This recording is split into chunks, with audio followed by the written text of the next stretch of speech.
Martin Luther King Jr. needed Rosa Parks way more than Rosa Parks needed Martin, because Rosa Parks, being who she was, became the symbol.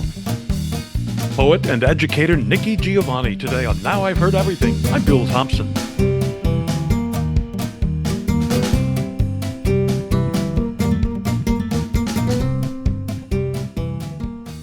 The extraordinary and powerful story of Rosa Parks is often just reduced to a headline. Just that thing she did one day in 1955 that changed a lot of things, you know. A lot of people forget that there is a third dimension to this strong and courageous woman.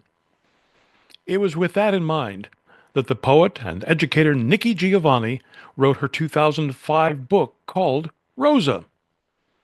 Now, Rosa by Nikki Giovanni is primarily, nominally, a children's book. But there's information and there's insight in there that will appeal to readers of any age. I spoke with Nikki Giovanni about this book in 2005, just a few weeks after Rosa Parks passed away at age 92. In just a moment, my conversation with Nikki Giovanni. Come back with us now as we relive a little piece of our cultural history on Now I've Heard Everything. This interview is from Bill Thompson's 30-year archive. Enjoy.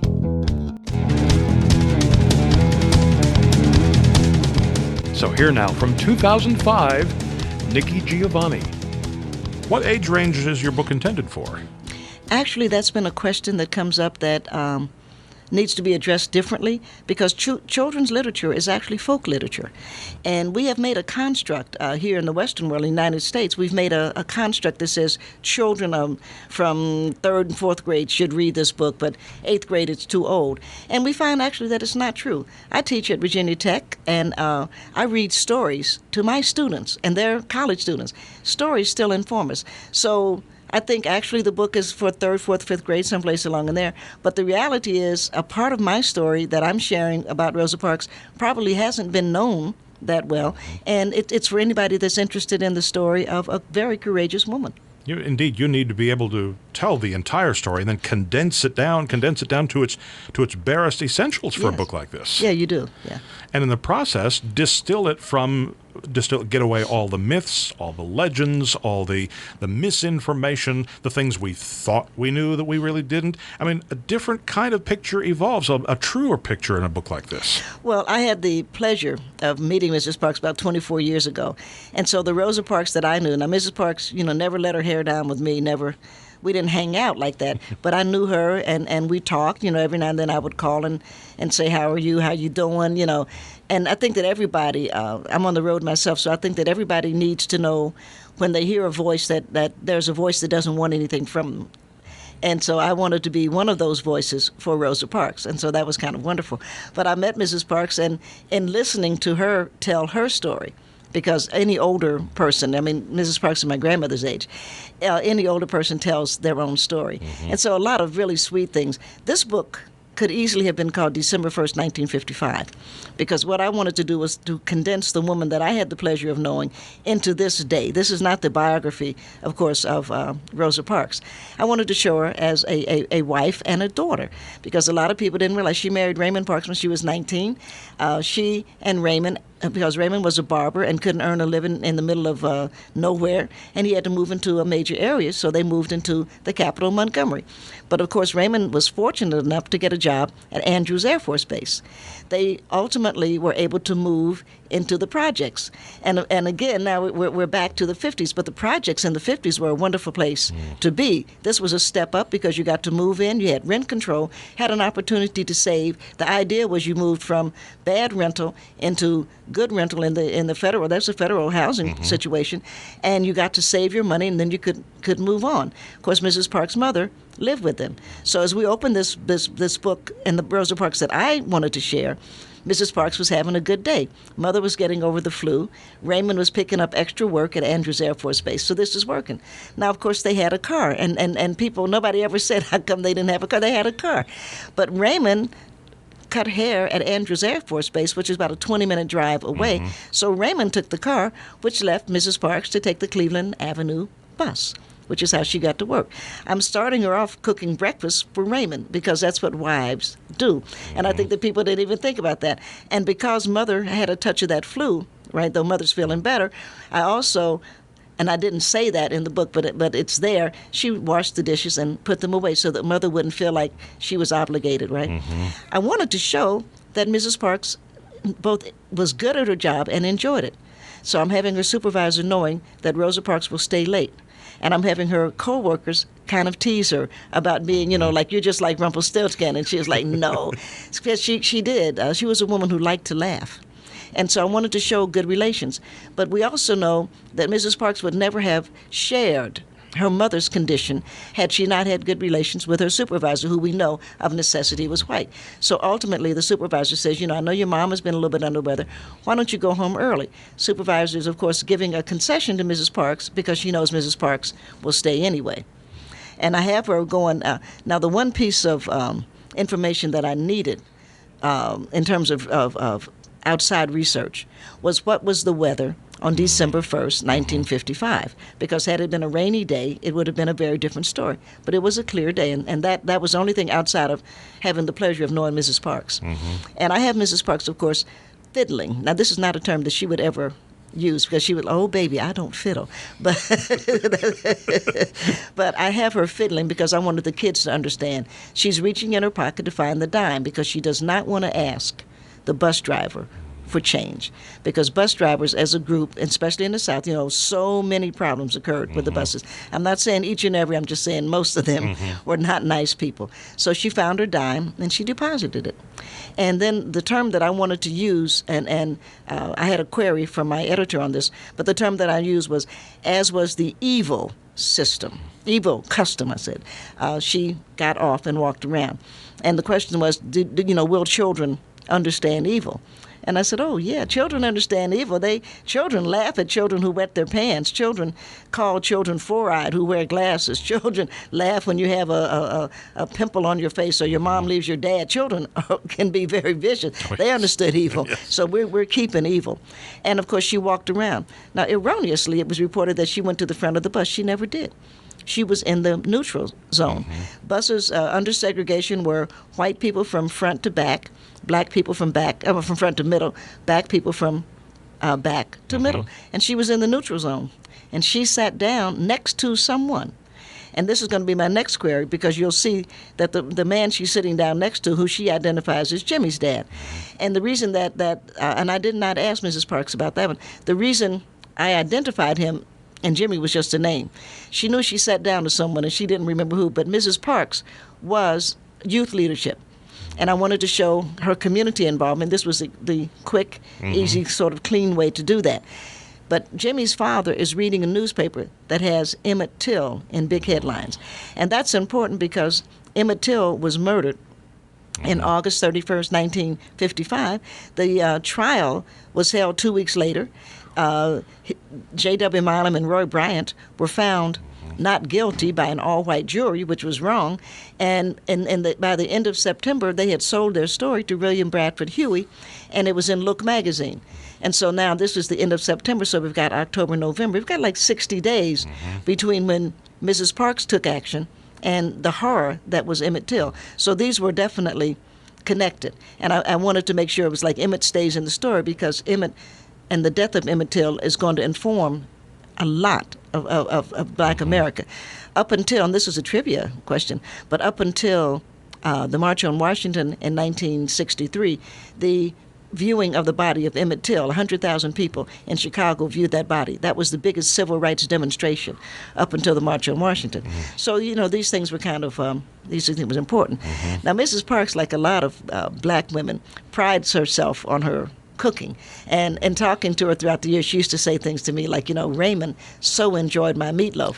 And I would tease her and I would say, well, Miss Parks, that's because he never had mine. And she would say, no, baby, mine is better. And I said, I'm not so sure. So we laughed about that. So I have her sitting on the bus, and as she's going home early, she's thinking, I can make a meatloaf. Of course, she could have fried chicken, which everybody prides themselves on. You can fry chicken quickly, but a meatloaf takes time. And so she's early, so she's, I think I'll make a meatloaf. And so she's kind of daydreaming when the bus driver, his name is James Tate, and I'm going to have Mr. Tate bellow. And that's going to be my third and last query on this book, because my editor is going to say to me, isn't bellow too strong? And I said, no, bellow is not, because kids shout at each other. They're on the playground, they shout at each other. In the mall, they shout at each other. You know, there's a lot of shouting. And shouting does not indicate, it doesn't make you afraid. But bellowing does. The giant bellowed at Jack. And so they understand fee, fi, fo, fum. And we've got the bus driver bellowing at Mrs. Parks, give me those seats. But Mrs. Parks, of course, had no startle. Never did. 92 years old when she died. She never had any startle. And so she did that thing. She just gathered herself and looked up and said, why do you pick on us? And, of course, her voice, she always had her voice was well modulated. I doubt that she ever screamed at anything in her life. And he said, give me those seats. Well, the man on the window, of course, decided that he didn't want to be bothered with it. And so he said, I'm going to do it. I can't be bothered. I'm going to do it. And, of course, and the people on the other side of the aisle, because it's, 4 and 2 and 2, so it's 4 people. So Mrs. Parks got up to let him out. Mr. Tate thought he had won the day, and he went back to drive the bus. And when he looked up in the mirror, there she was sitting. And he said, I said, give me those seats. And she said, no. And he said, I'm going to have you arrested. She said, you may do that. That would be up to you. Well, the policeman knew that she was within her rights, but he didn't want to be the white guy to tell the white guy, you're wrong, because this is still the South. And so, of course, he arrested Mrs. Parks. This is going to go around the community very, very, very quickly. And I have one of the important players of the Montgomery bus boycott, Dr. Joanne Robinson, who is Mrs. Joanne Robinson. And again, because she is a woman, she is at Piggly Wiggly, because I wanted to show the women in their domestic role. She's at Piggly Wiggly buying dinner for her husband and 2 children. Yeah, because nobody knew this was an historic day. It was just a regular day. It was just a regular day. And someone said to her, Mrs. Parks had been arrested. And Brian Collier, I was so lucky to have Brian, and Brian Collier has her say, oh, no, not Mrs. Parks. So she says to her, have everybody, she's the newly elected president of the Women's Political Caucus. She said, have everybody meet me at 10 o'clock at my office. So she goes home, fixes dinner, washes the dishes, puts the kids to bed, right, says goodnight to her husband, and goes back to the office. And she and the women are up all night long running off the flyers. They went to the edge of the campus. They carried those flyers out and went to the edge of the campus, called their husband, and their husbands came and distributed them. They didn't want to bring their husbands on campus because that would be trespassing, and if their husbands were there, there's a likelihood of bloodshed, because this is Alabama in 1955, and there's always a likelihood of bloodshed. But it was less likely if it was the women than if it was the men. So the women, to use a term that probably everybody will scream about, protected the men by not asking for their help. Right? And so they did that, and the flyers got spread. One of the things that has fascinated me about the Montgomery story, of course, was that nobody said, why did everybody know? Now, Dr. Robinson, of course, helped. That was a big, big help. It was a big help that the churches announced it on Sunday. That was a big help, but everybody didn't go to church. It was more significant that Raymond was a barber, because the barber sees everybody, and that Mrs. Parks was a projects girl. So all of the projects and these are the people who ride the bus. In all fairness to everybody, if it had been, for example, Coretta King, who had been arrested, everybody would have just said, well, how come Martin didn't give her the car? Or if it had been, no, it's true, if it had been Juanita Abernath, everybody said, well, how come Ralph didn't carry her? But because it was Mrs. Parks, they all knew she had to be on that bus. And so come Monday morning, they're going to stay off the bus because she is one of the people. And Mrs. Parks remained one of the people until she actually got robbed in Detroit and had to move into an enclosed, into a gated community. And had it not been for that, she would have remained with the people. She's a great woman. After this short break, Nikki Giovanni explains why Rosa Parks was exactly the right person in exactly the right place. Are you finding this interview engaging? Curious about the book we're discussing? Simply click the link in our show notes or visit our website, heardeverything.com, to get your copy. When you shop through our affiliate links, you're not only enjoying great content, but also supporting this podcast. Thank you for your support. Now back to my 2005 conversation with Nikki Giovanni. Well, your book reminds us, both the young readers that it's supposed to be for and all the rest of us as well, that this wasn't just about a seat on a bus. It was about basic dignity and about just basic decency and being truly treated equally. Yeah. No, it was if she had been in the T-shirt culture, which she wasn't, she would have had a T-shirt made up that said "enough." And at that point, I think that Mrs. Parks is 42 years old. I think that she said to herself, number one, if it comes to me, I hope that I can stand strong. And of course, she had a great faith, and her faith came through for her. But I also think that she thought it was time for the adults. Claudette Colvin, who was a teenager, had been arrested right after Emmett was killed, and it had been her protest. But nobody was going to stake a community's fortune, as it were, on a teenager. And as it turned out, a teenager who was pregnant and who had had other run-ins in school. And so they knew that everybody would make this an ugly thing. And so it was time for the adults. And I think that that's what Mrs. Parks recognized. It's time for the adults to stand up, even though she's an NAACP person. And that to say that says that she believes that we apply the law. But she finally said, no, there's a higher law. And of course, Mrs. Parks was AME, African Methodist Episcopal. And I thought it was funny because the New York Times had, on their first thing, said she turned to her minister, Reverend King. And they had to get it corrected because Reverend King was not her minister, and Reverend King was Baptist. And there's no AME on the earth is going to turn to the Baptist for any solace. But I was glad they got that straightened out. And Reverend King, truly, Martin Luther King Jr. is a great man. I have no problem with that. But I think history will show that Martin Luther King Jr. needed Rosa Parks way more than Rosa Parks needed Martin, because Rosa Parks, being who she was, became the symbol. She was the balm in Gilead. Do you know if she got to see this book before she passed? Yes, she did. Did We had she? what is called in the industry the F&Gs, the fold and gathers. Oh, right. And we sent it to her because I wanted her to see it. We had no idea. I spoke to Ms. Parks not quite a year ago, and I had said to her, well, we'll be going out. I said, I'm going to have them sent up to you, but we'll be there and on December 1st when we're hoping you're coming. And she said, well, baby, if I'm here, I'll be there. She was the Energizer Bunny. She just went on and on. Because I found it kind of sad. I look at always look at the copyright page, and on books like this, they'll have the birth and death dates of the subject of the book, and bless your heart, it's just got her birth date on here because that's how current she was the book still with is. us. She was still with us. Oh, bless her. And she will always be, of course, with us. Should she have a statue in the Capitol?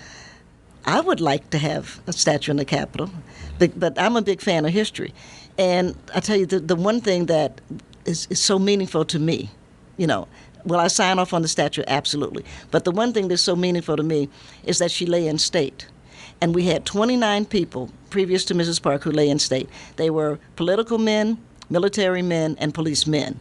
And we had Mrs. Parks. We had people who could command guns, who could drop bombs on people, who could shoot people.